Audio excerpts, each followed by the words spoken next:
Muy sencillo, uno de los brujos antiguos de los cuales hemos estado hablando. El mismo que yo conocí. Él es quien me dijo todo lo que sé acerca de los brujos de la antigüedad. Espero que siempre recuerdes lo que te voy a contar acerca de ese hombre. Él es alguien a quien estás obligado a conocer, porque es la clave de muchos de nuestros asuntos. Don Juan me escudriñó por largo rato, y luego me acusó de no haberle creído una sola palabra de lo que me había dicho acerca de los brujos antiguos. Admití que en mi estado cotidiano de conciencia, naturalmente, no le había creído una sola palabra. Sus historias me parecían historias descabelladas. En la segunda atención, tampoco le creí, aunque ahí debería haber tenido una reacción diferente. Se vuelven historias descabelladas, únicamente cuando te pones a examinarlas como si fueran eventos del mundo diario, remarcó. Si no involucraras tu sentido común, todo esto sería estrictamente una cuestión de energía. ¿Por qué dijo usted, don Juan, que estoy obligado a conocer a uno de esos antiguos? Porque es imperativo, es vital que los conozcas algún día. Por ahora, simplemente déjame que te cuente otra historia traída de los cabellos acerca de uno de los nahuales de mi línea, el nahual Sebastián. Don Juan dijo que a principios del siglo XVIII, el nahual Sebastián era el sacristán en una iglesia del sur de México. Recalcó como los brujos, del pasado o del presente, han buscado y han encontrado refugio en instituciones establecidas, tal como la iglesia. Explicó que el soberbio sentido de disciplina que los brujos poseen los convierte en empleados dignos de confianza, codiciados por instituciones que constantemente tienen extrema necesidad de tales personas, y siempre y cuando nadie se entere de que son brujos, sus prácticas mismas los hacen aparecer como trabajadores modelo. Una tarde mientras Sebastián estaba cumpliendo con sus tareas de sacristán, un indio de aspecto raro entró en la iglesia. Era viejo y parecía estar enfermo. Con voz débil, le pidió ayuda a Sebastián. El nahual pensó que el hombre debería hablar con el cura de la parroquia. Haciendo un gran esfuerzo, el hombre se dirigió al nahual y en un tono áspero y directo le dijo que sabía que Sebastián era no solamente un brujo, sino un nahual. Sebastián, bastante alarmado por el repentino giro de los acontecimientos, llevó al indio hacia un lado, más privado, y lo recriminó por su osadía. El hombre le contestó que estaba ahí para obtener ayuda, no para dar o pedir disculpas. Necesitaba la energía del nahual para mantener su vida, la cual, le aseguró a Sebastián, había durado miles de años, pero en ese momento se desvanecía. Sebastián, quien era un hombre muy inteligente, no se encontraba dispuesto a escuchar tales disparates. Instigó al viejo indio a que se dejara de tonterías. El indio se enojó y lo amenazó con delatarlo a él y a su grupo a las autoridades eclesiásticas, a menos que accediera a su pedido. Don Juan me recordó que en esos tiempos, las autoridades eclesiásticas erradicaban brutal y sistemáticamente las prácticas religiosas autóctonas de los indios del Nuevo Mundo. La amenaza del indio no era algo que Sebastián pudiera tomar a la ligera. El nahual y su grupo realmente se hallaban en peligro mortal. Sebastián le preguntó al indio cómo podría darle energía. El hombre explicó que los nahuales almacenan en sus cuerpos una peculiar energía producto de su disciplina, y que él era capaz de sacarla a través de un centro energético que todos nosotros tenemos en la región umbilical. Le aseguró a Sebastián que no sentiría dolor alguno y que, a cambio de su energía, podría no solo continuar sano y salvo con sus actividades, sino que también obtendría un regalo de poder. Al nahual Sebastián no le cayó nada bien el haber entrado en tratos con ese indio, pero el hombre fue inflexible y no le dejó otra salida más que cumplir con sus deseos. Don Juan comentó que el indio no estaba en lo absoluto exagerando acerca de lo que afirmó. Verdaderamente era uno de los brujos de la antigüedad, conocidos como los desafiantes de la muerte. Aparentemente, había sobrevivido hasta el presente, por medio de maniobras que solo él podía realizar. Lo que aconteció entre Sebastián y aquel hombre se convirtió en la base de un acuerdo que ligó a los 6 nahuales que siguieron a Sebastián. El desafiante de la muerte mantuvo su palabra. A cambio de la energía que obtuvo de cada uno de esos hombres, les hizo a cada uno de ellos una donación, un regalo de poder. Sebastián fue el primero en recibirlo aunque con desagrado. Todos los demás nahuales, por el contrario, aceptaron gustosamente sus regalos. Don Juan concluyó su historia diciendo que los nahuales de su línea cumplieron con ese convenio por más de 200 años, creando así una relación simbiótica que cambió el curso y el objetivo final de su linaje, y que, con el transcurso del tiempo, el desafiante de la muerte llegó a ser conocido como el inquilino. Don Juan no explicó nada más acerca de esta historia, pero me quedé con una extraña sensación de veracidad que me molestó más de lo que yo pudiera haber imaginado. ¿Cómo pudo ese hombre sobrevivir por tanto tiempo? Le pregunté. Nadie lo sabe, contestó. Todo lo que sabemos de él, por generaciones, es lo que él nos dice. El desafiante de la muerte es a quien le pregunté sobre los brujos de la antigüedad, y es el quien me dijo que llegaron a su final hace 3000 años. ¿Está usted seguro de que le estaba diciendo la verdad? Le pregunté. Don Juan me miró con ojos de asombro.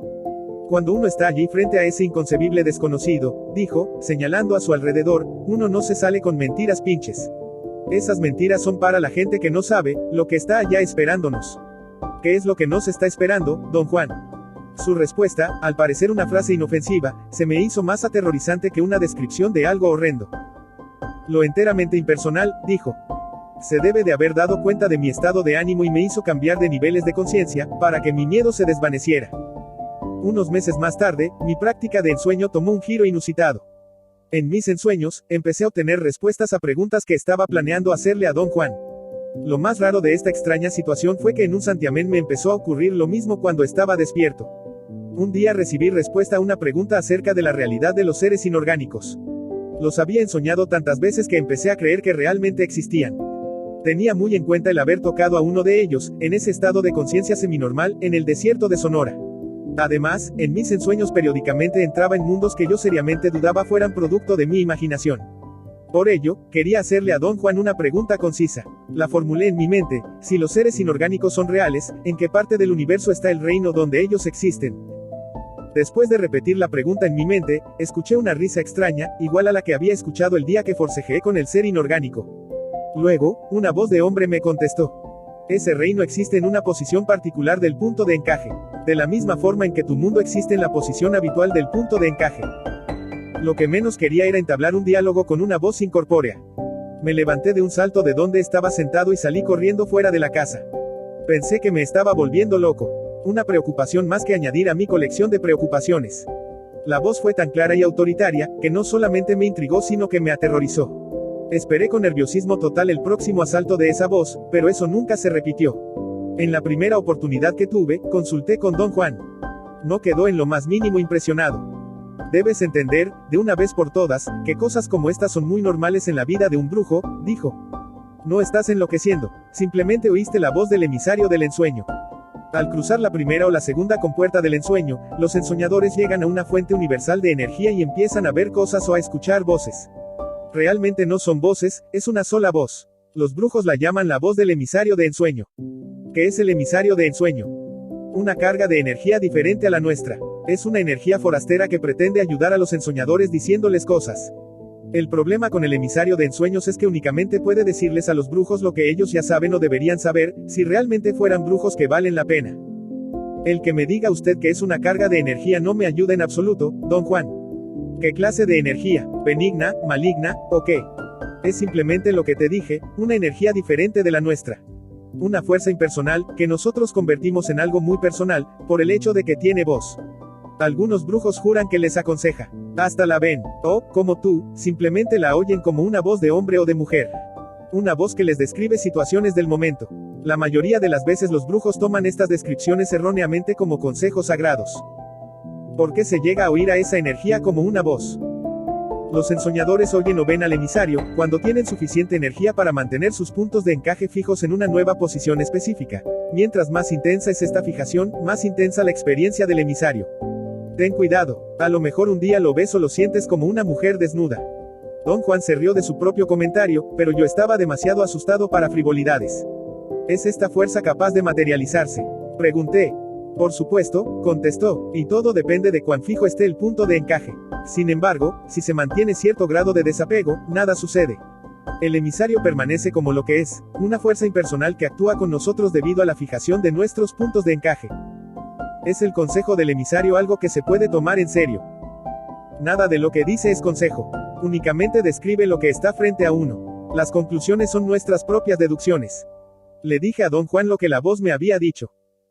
Ya ves, es exactamente lo que te dije, recalcó. El emisario no te dijo nada nuevo. Sus aseveraciones fueron correctas, pero únicamente parecía que te estaba revelando algo nuevo. Lo que el emisario hizo fue meramente repetirte lo que tú ya sabías.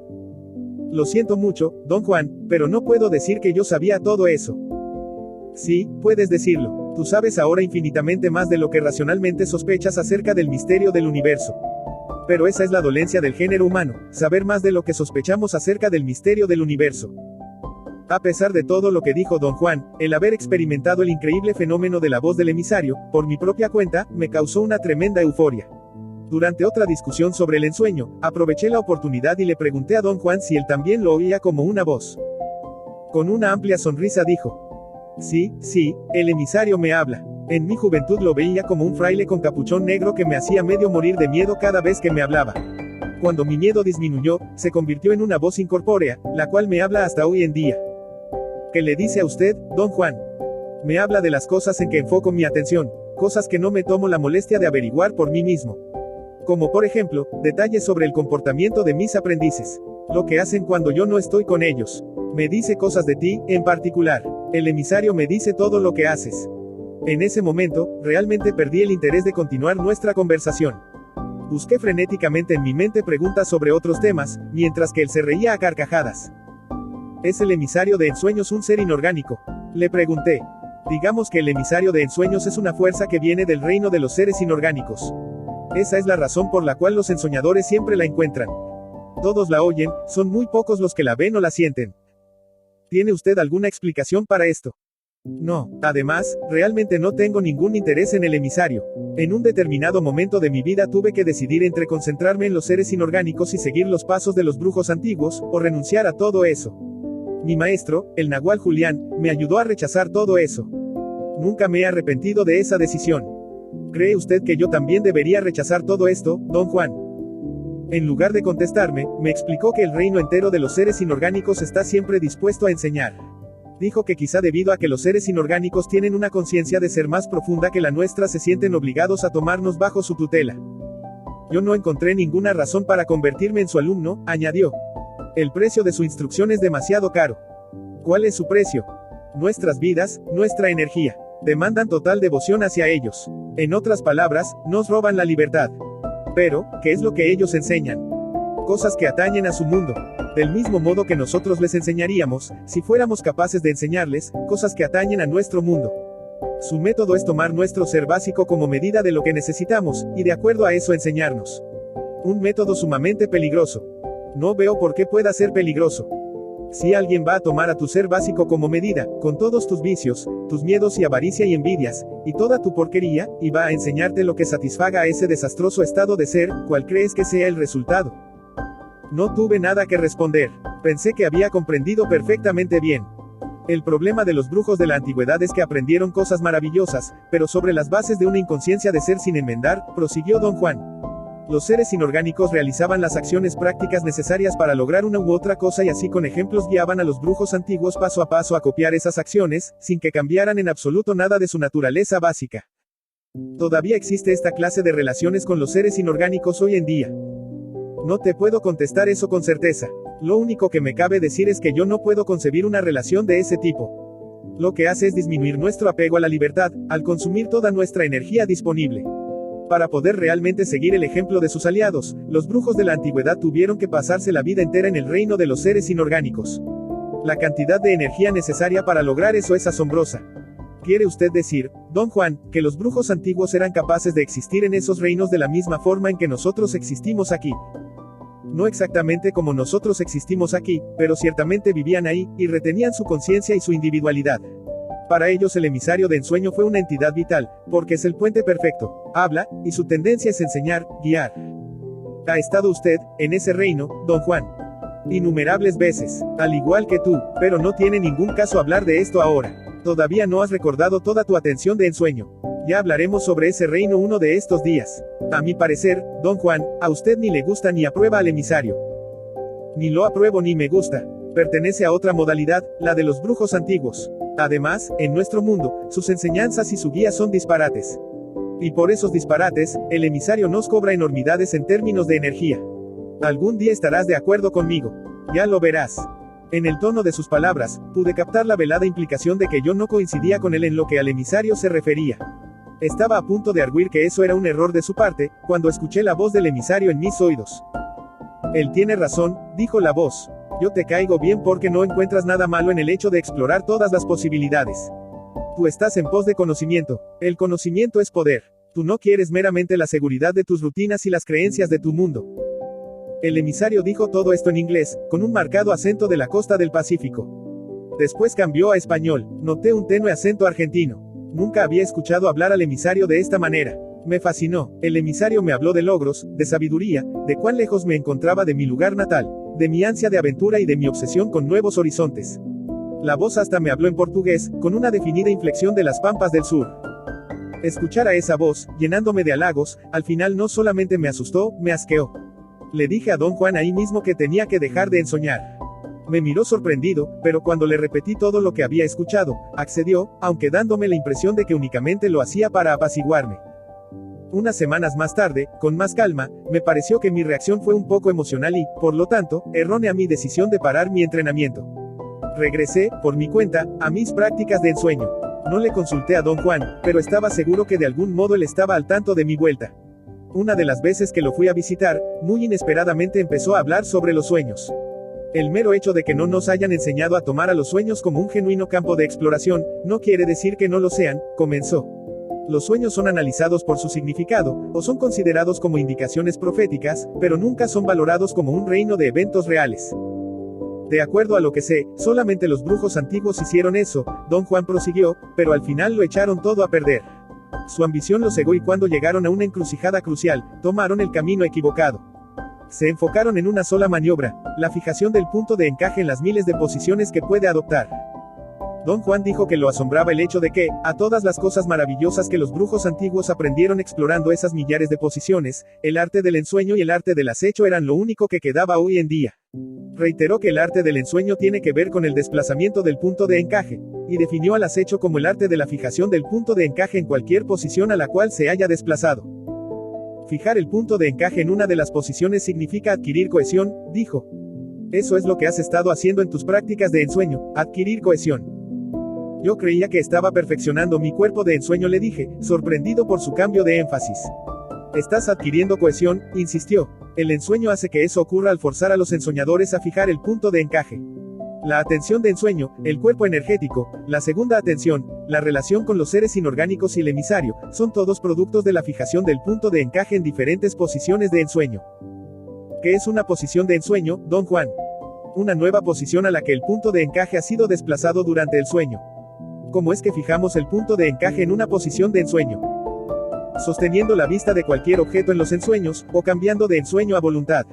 Con tus prácticas de ensueño estás realmente ejercitando tu capacidad de cohesión. Esto quiere decir que estás ejercitando tu capacidad de sostener una nueva forma energética, al mantener el punto de encaje fijo en la posición que adopta con el ensueño. Realmente mantengo otra forma energética, don Juan. No exactamente, y no porque no puedas, sino simplemente porque estás empezando por desplazar tu punto de encaje dentro del huevo luminoso, en lugar de moverlo fuera de él. Los cambios del punto de encaje causan pequeñas transformaciones, las cuales prácticamente no se notan. El reto de tales cambios es que son tan pequeños y tan numerosos que mantener cohesión en todos ellos es un verdadero triunfo. ¿Cómo podemos saber que mantenemos la cohesión? Lo sabemos por la claridad de nuestra percepción. Cuanto más clara sea la visión de nuestros ensueños, mayor es nuestra cohesión. Dijo que ya era hora de que yo aplicara en la práctica lo que había aprendido en mis ensueños. Sin darme tiempo a preguntar nada, me pidió que enfocara mi atención, como si estuviera ensoñando, en el follaje de un árbol del desierto que creía cerca de ahí, un mezquite.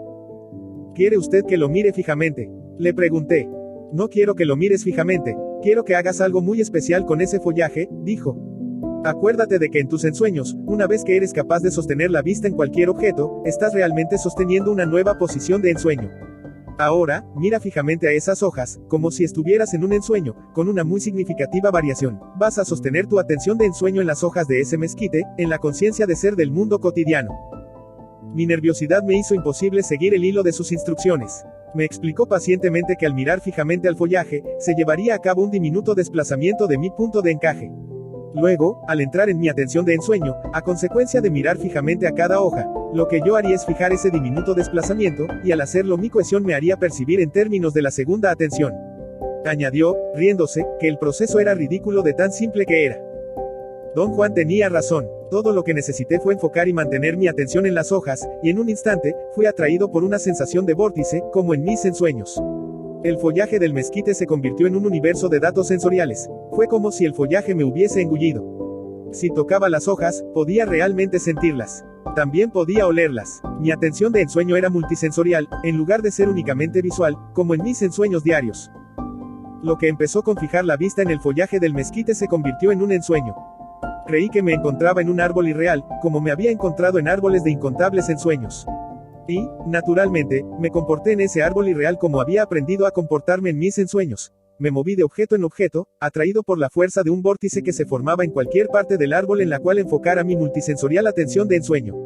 Estos vórtices se formaban no solo al fijar mi vista, sino también al tocar cualquier cosa, con cualquier parte de mi cuerpo. En un momento dado tuve un ataque de dudas racionales. Comencé a preguntarme si sería posible que me hallara físicamente subido al mezquite en un estado de confusión, abrazando las hojas y perdido en el follaje sin saber lo que hacía. O quizá me había quedado dormido, hipnotizado por el revoloteo de las hojas en el viento, y estaba ensoñando. Pero, al igual de lo que me ocurría en ensueños, mis preguntas fueron tan fugaces que duraron solo un instante, y luego la fuerza de lo que estaba sucediendo las anuló por completo.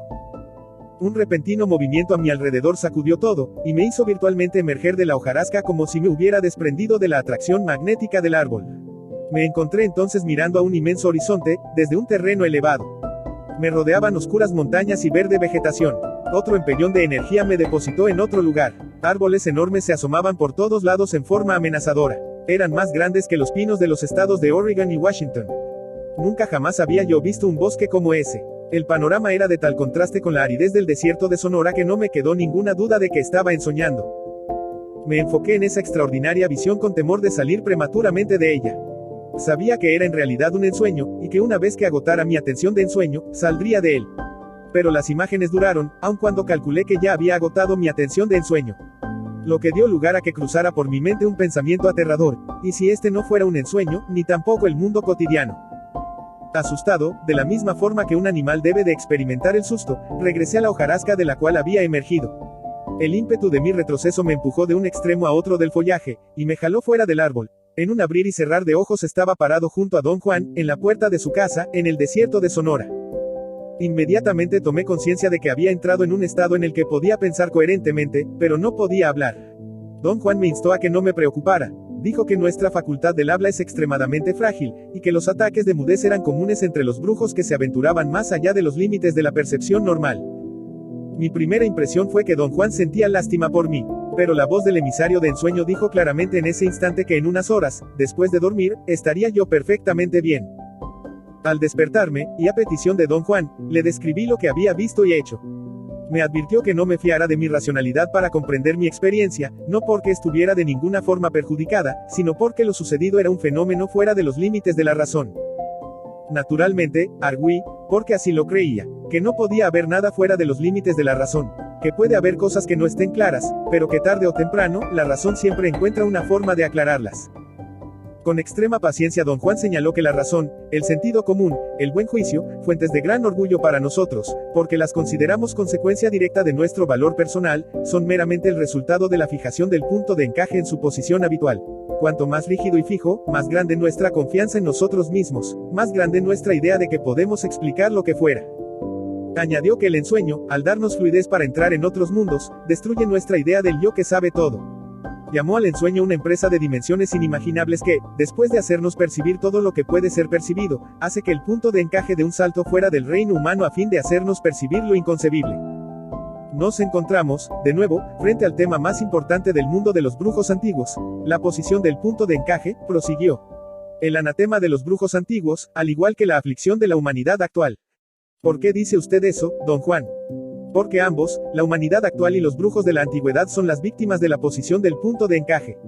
La humanidad, por no saber que el punto de encaje existe. Por no saberlo estamos obligados a considerar a los productos de su posición habitual como cosas finales e indiscutibles. Y los brujos antiguos, por saber que el punto de encaje existe y que se le puede manejar con relativa facilidad. Debes evitar caer en esas dos trampas, continuó. Sería realmente repugnante que te aunaras a la humanidad, como si no supieras acerca de la existencia del punto de encaje. Pero sería aún más odioso que te aunaras a los brujos antiguos, y manejaras al punto de encaje para tu ganancia personal. Todavía no entiendo, cuál es la conexión de todo esto con la experiencia que tuve ayer. Ayer te encontrabas en otro mundo, diferente pero real. Si me preguntas dónde se encuentra ese mundo, yo te tendré que contestar que está en la posición del punto de encaje. Si mi respuesta no tiene ningún sentido para ti, entrarás en un enredo diabólico. El argumento de Don Juan era que me quedaban dos alternativas si no entendía su proposición. Una era seguir la línea de la humanidad en general, lo que me llevaría a un caos. Mi experiencia me diría que otros mundos existen, pero mi razón me diría que esos mundos no pueden existir. La otra alternativa era seguir la línea de los brujos antiguos, en cuyo caso, automáticamente aceptaría la existencia de otros mundos, y mi avaricia me haría sostener la posición del punto de encaje que crea esos mundos. El resultado sería otro tipo de caos. Tener que moverme físicamente a mundos diferentes del nuestro, forzado por expectativas de poder y ganancia personal. Yo estaba demasiado aturdido para poder seguir el hilo de su razonamiento, pero sí sentía que él estaba totalmente en lo cierto. Era un sentimiento, una certeza ancestral que yo parecía haber perdido y estar recobrando lentamente. Regresar a mis prácticas de ensueño disipó todas estas tribulaciones, pero creó otras. Por ejemplo, después de escucharla diariamente, por meses, la voz del emisario dejó de ser una molestia o un asombro y se convirtió en algo casi común y corriente para mí. Cometí tantos errores influenciado por lo que me decía, que comprendí la renuencia de Don Juan a tomarlo en serio. Un psicoanalista se habría muerto de gusto interpretando esa voz de acuerdo a todas las posibles minucias de mi dinámica intrapersonal. Don Juan mantenía inmutablemente que el emisario es una fuerza impersonal y constante procedente del reino de los seres inorgánicos, por lo tanto, todos los ensoñadores lo experimentan, más o menos en los mismos términos. Y si eligen seguir lo que les dice, como si fuera un consejero, son unos tontos incurables. Yo era definitivamente uno de ellos.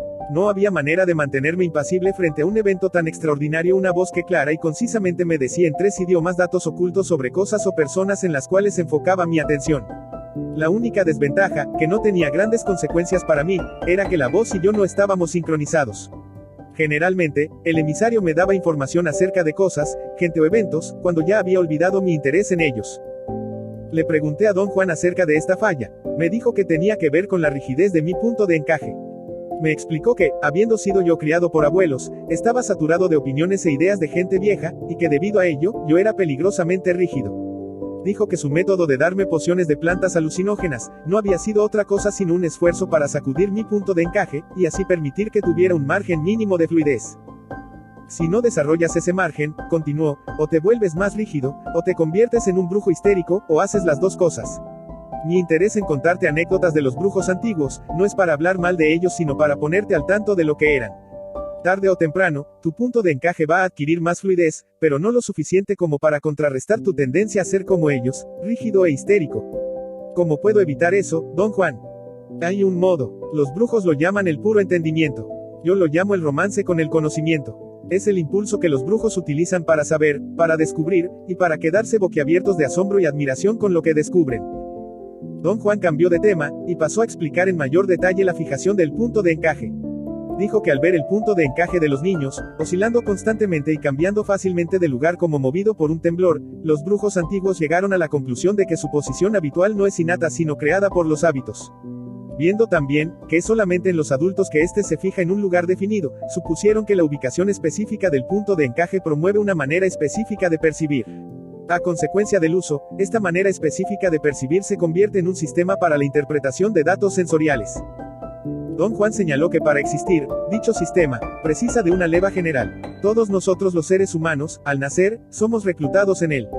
Y nos pasamos una vida entera ajustando imperiosamente nuestra percepción para que concuerde con las demandas de este sistema. Por ello, tenían razón los brujos antiguos al sostener que el acto de revocarlo y percibir energía directamente es lo que transforma a una persona en brujo. Don Juan expresó su admiración, una y otra vez, por lo que llamó el mayor logro de nuestra socialización básica como seres humanos: inmovilizar nuestro punto de encaje en su posición habitual. Explicó que una vez que su posición es fija, nuestra percepción puede ser entrenada y dirigida a interpretar lo que percibimos. Nuestro proceso de socialización empieza entonces a guiarnos a percibir más en términos de nuestro sistema que en términos de nuestros sentidos. Don Juan aseguraba que la percepción humana es universalmente homogénea debido a que el punto de encaje de toda la raza humana está fijo en el mismo sitio. Don Juan dijo que los brujos prueban todo esto al comprobar que lo que se percibe no tiene sentido alguno cuando el punto de encaje se ha desplazado fuera de cierto nivel y nuevos filamentos energéticos universales empiezan a ser percibidos. La razón de ello es que los nuevos filamentos traen nuevos datos sensoriales, que no son parte de dicho sistema. Percibir sin nuestro sistema es, por supuesto, algo caótico, Don Juan continuó. Pero por más extraño que parezca, cuando nos creemos realmente perdidos, nuestro sistema se recupera y viene a nuestro rescate, transformando nuestra nueva e incomprensible percepción en un mundo totalmente comprensible. Exactamente como te sucedió cuando fijaste tu mirada en las hojas del árbol de mezquite. Tu percepción fue caótica, por un momento todo se te vino encima y tu sistema de interpretación no funcionó. Después, el caos se aclaró, y ahí estabas, frente a un mundo nuevo. Nos encontramos otra vez en el mismo atascadero de antes. ¿Existe realmente ese mundo, o es una mera elaboración de mi mente? Ciertamente regresamos a lo mismo y la respuesta es aún la misma. Ese mundo realmente existe en la precisa posición en que se encontraba tu punto de encaje en ese momento. Para percibirlo claramente, necesitaste cohesión. Necesitaste mantener tu punto de encaje fijo en esa nueva posición, lo cual hiciste. El resultado fue que por un rato fuiste capaz de percibir un mundo totalmente nuevo. Pero, ¿podrían otros percibir ese mismo mundo? Sí, si tuvieran la uniformidad y cohesión que tenías tú en ese momento. Uniformidad es mantener al unísono la misma posición del punto de encaje. Acechar la percepción era como los brujos antiguos llamaban al acto de adquirir uniformidad y cohesión fuera del mundo normal. El arte del acecho, continuó, como ya lo dije antes, tiene que ver con la fijación del punto de encaje. A través de la práctica, los brujos antiguos descubrieron que como es importante desplazar el punto de encaje, es aún de mayor importancia hacer que se quede fijo en su nueva posición, cualquiera que ésta fuere. Explicó que si el punto de encaje no se logra estabilizar, no hay forma posible de que podamos percibir coherentemente. Lo que entonces percibiríamos sería un caleidoscopio de imágenes disociadas. Dijo que esta fue la razón por la cual los brujos antiguos pusieron tanto énfasis en el ensueño como en el acecho, y que un arte no puede existir sin el otro, especialmente en la clase de actividades en las cuales los brujos antiguos estaban envueltos. ¿Cuáles eran esas actividades, don Juan? Pregunté. Don Juan dijo que eran actividades complejísimas derivadas de los desplazamientos del punto de encaje. Los brujos antiguos al aprender a desplazar sus puntos de encaje a miles de posiciones en la superficie, o adentro de sus masas energéticas, también aprendieron a fijar su punto de encaje en esas posiciones, para así retener su cohesión indefinidamente. Los brujos antiguos llamaban a eso las marañas de la segunda atención, o la gran aventura de lo desconocido, añadió. ¿Cuál era el beneficio de todo esto, don Juan? No podemos hablar aquí de beneficios. Aquí podemos únicamente hablar de resultados finales. Dijo que la cohesión de los brujos antiguos era tal que les permitió llegar a ser, perceptual y físicamente, todo lo que sus puntos de encaje dictaban. Podían transformarse en cualquier cosa dentro del inventario específico que cada uno de ellos poseía.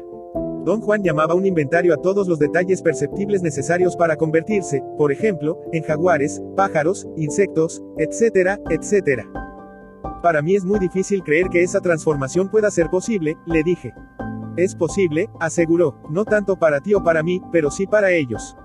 Para ellos eso no era nada. Dijo que los brujos antiguos tenían tan espléndida fluidez que todo lo que necesitaban era un ligero desplazamiento de su punto de encaje, una mínima señal en su ensueño para instantáneamente acechar su percepción. Es decir, para arreglar su cohesión y hacerla encajar en su nuevo estado de conciencia, sea esta la de un animal, otra persona, un pájaro, o lo que fuera. Pero, ¿no es eso lo que los enfermos mentales hacen? Crear su propia realidad. Pregunté. No, no es lo mismo, dijo. Los dementes imaginan su propia realidad, porque no tienen, en lo absoluto, un propósito preconcebido. Los dementes añaden caos al caos. Los brujos, por el contrario, traen orden al caos. Su propósito preconcebido y trascendental es liberar su percepción. Los brujos no inventan los mundos que perciben. Ellos perciben energía directamente y luego descubren que lo que están percibiendo es un mundo nuevo y desconocido. Un mundo que se los puede tragar enteros, porque es tan real como cualquier cosa en nuestro mundo diario.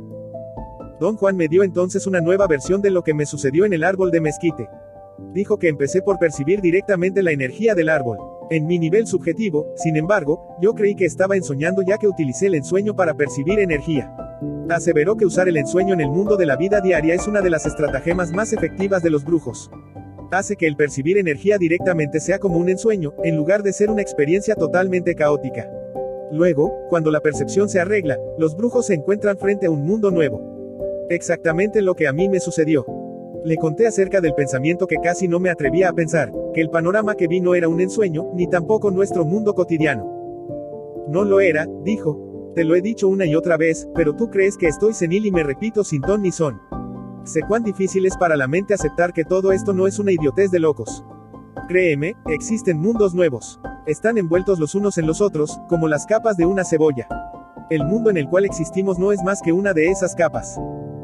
¿Quiere usted decir, don Juan, que el propósito de sus enseñanzas es prepararme para ir a esos mundos? No, no quise decir eso. Vamos a esos mundos solamente como un ejercicio. Esos viajes son los antecedentes de los brujos de ahora. Hacemos el mismo tipo de ensueño que los brujos antiguos solían hacer, pero en cierto momento, nos desviamos a un nuevo terreno. Los brujos antiguos preferían los cambios del punto de encaje, por lo tanto siempre se encontraban en territorios más o menos conocidos o predecibles.